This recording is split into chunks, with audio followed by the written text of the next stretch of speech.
Hi, I'm Lars Andersen. I'm the ambassador of the European Union to the State of Israel.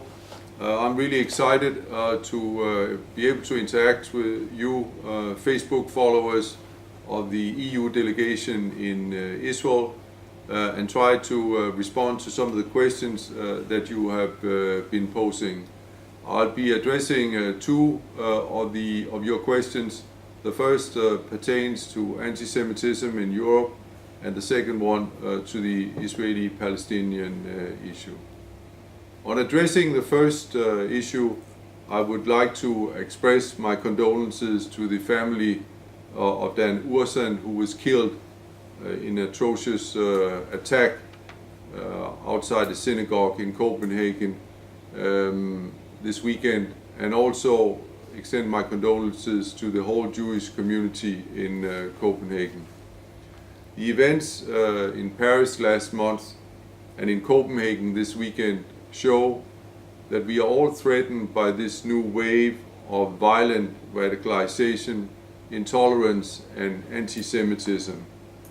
We must therefore stand together, Christian, Jews, Muslims, all denominations, everybody, to defend our common values, freedom of speech and religion, tolerance, etc. against these atrocious attacks.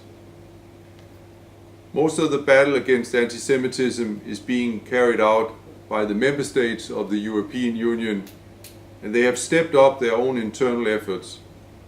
At EU level, important legislation has been passed that makes hate speech and Holocaust denial criminal offences, but not all member states have transposed this into their own legislation.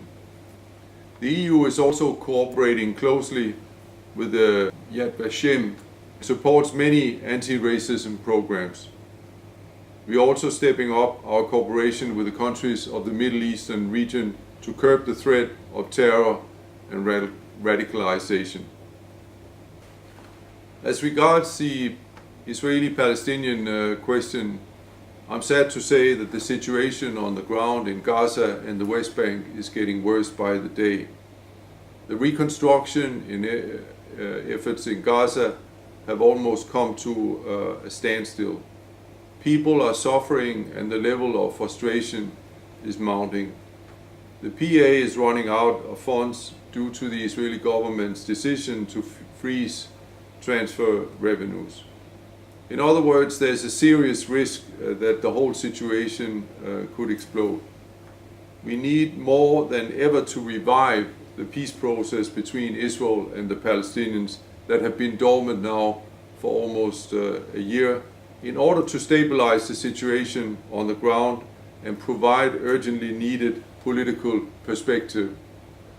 The EU's High Representative, Mrs. Mogherini, recently convened the quartet to set the stage for resumption of the Middle East peace process, and this will remain a priority for the European Union.